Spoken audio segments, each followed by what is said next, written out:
Hi, everyone. Well, let's talk about Snapchat. This was a request from someone in the comments, so thank you for the suggestion. I went back and forth on this one quite a bit, so let me know if you guys agree where I landed with it. If you don't have Snapchat, let me give you a quick overview. Like most social media platforms, users have friends and they can send messages, photos, and short videos to those friends. The unique part about Snapchat is that these messages disappear quickly after you receive them. As usual, I'll warn you that these are just my opinions and you might disagree. Every kid is different, so I'm just giving you an overview of how the app works so you can make your own decision. I'm actually a bit worried about what people will think about this one. I don't know any parent that's thrilled about their kid using social media. It's just a very complicated decision. For a lot of kids, everything might be fine and safe, but also everything might go totally wrong. That's the tricky part. So anyway, let's start with the cost. Of course, you can use Snapchat for free. There is a paid subscription model called Snapchat Plus that gets you early access to some features, but you don't have to sign up for that.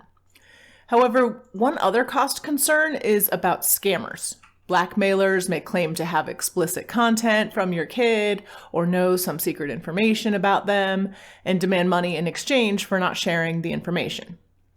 Another type of scammer may offer your kid an easy way to make money, but they need to send some money to get started. These types of scams aren't at all unique to Snapchat, but this app just opens up one more avenue for these bad guys to find your kid. The other way cost is a factor is something called Snap tokens. These are tokens you buy in the app using real money to send gifts to creators or to buy digital goods or upgrades in games. As with anything like this, the cost is only as big as you allow it to be.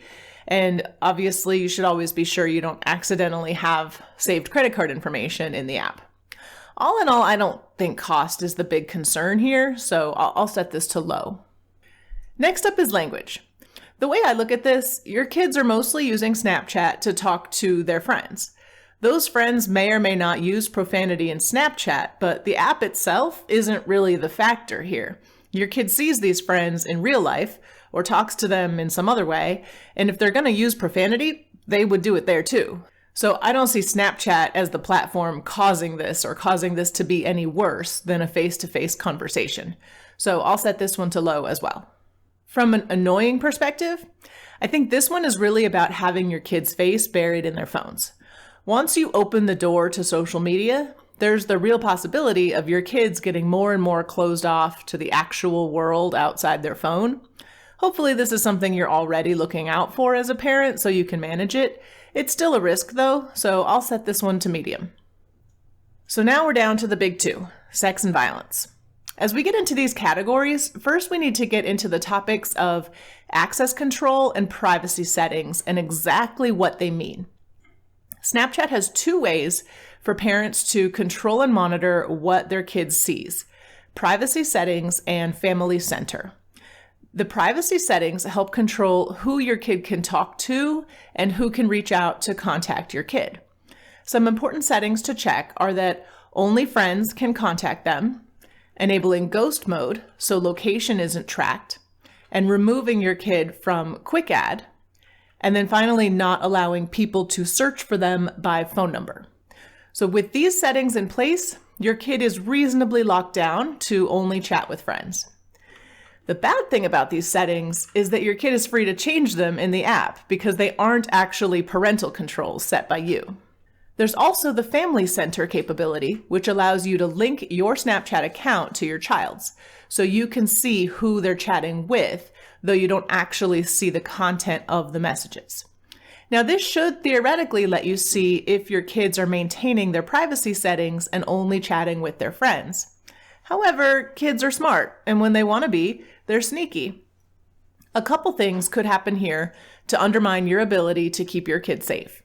First, your kid can alter the usernames of who they're chatting with, making it appear that they're just chatting with their friends. Second, they could create an entirely separate ghost account. This happens on multiple social media platforms. They have their account you know about, the one linked to your account that you monitor. Then they have their real account where they've removed all the privacy settings. So because there are ways around the rules, I have to look at what that user experience is like without the privacy settings. And I'll tell you, it's not good. There's tons of explicit content in the app, not to mention predators trying to lure your kids into relationships. There's another situation that causes problems that can happen even if all your privacy settings are in place. Because the images are deleted, many teens can be convinced to send explicit images of themselves to their boyfriend or girlfriend. They think there's no risk because the image will be deleted. The problem is the image is not always deleted. It's easy to find instructions on how to secretly screenshot a Snapchat image. I mean, heck, you can just get a second phone and take a picture of the first phone's screen. It's not hard. These images are definitely not safe. And once your teen has sent one of these images, they've opened themselves up to cyberbullying, blackmail, revenge porn, all of that. Now, will every kid do this? Of course not. But I think it's important to know the risk is there. And because I'm not satisfied with the controls that are in place, I'm going to put this at medium high. On to violence. There's no need to repeat everything I already said about the privacy settings. You can hope your kid only chats with friends, but there are loopholes that mean this won't always be the case. That being said, even if your kid only chats with friends, bullying is still a risk. We know how fluid relationships can be in high school. Someone who was your child's friend can quickly turn into their bully. And bullies are often much more bold and aggressive on Snapchat because they think their messages won't be saved, so they won't be caught. And we've all heard the tragic stories of kids being bullied so badly in social media apps, they take their own lives. Unfortunately, our kids sometimes hide their feelings from us at this age, so you may not know if they're being bullied. Again, obviously, this is a super rare thing that happens, but it's important to know about it. So they may get into bad situations with their friends on Snapchat. But what if your kids use one of the tricks I mentioned to get around your privacy filters and chat with strangers? So I was looking into this and poking around the Snapchat site and found an article about all the work they're doing to inform users about the dangers of fentanyl and that their AI blocks 90% of drug dealers on the platform. And for a second I thought, oh, it's good they're doing that. But then immediately I was like, wait, there are drug dealers on Snapchat and 10% of them aren't being caught? So evidently that's one more thing to worry about. I'll put this at the same level as the sex rating, about a medium high. We've gotten through all the official ratings, so let's break down where we're at. If your kid is asking to use Snapchat, the first thing I would ask is why they want to use this particular social platform. According to the Snapchat blog, having the messages delete helps people deal with the stresses caused by the longevity of personal information on social media. As a marketer, that's just a lot of marketing baloney. In my opinion, they built the app this way, knowing full well that people would use it to send things that they shouldn't send. Seeing how many users of this app are tweens or early teens, I'm definitely not comfortable with the security controls they have in place. Kids this age are easily persuaded and can find themselves in a bad situation.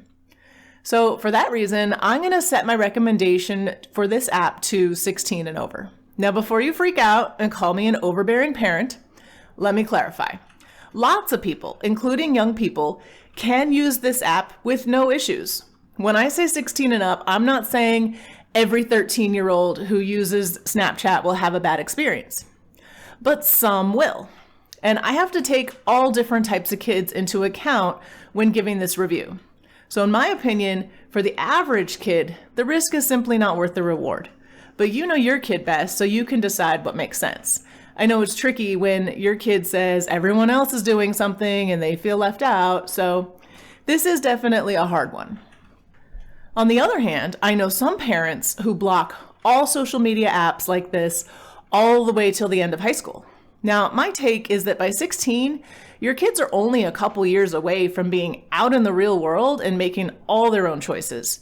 So I think helping them navigate social media during these last couple years before adulthood can help lay the foundation for them to use social media responsibly throughout their life.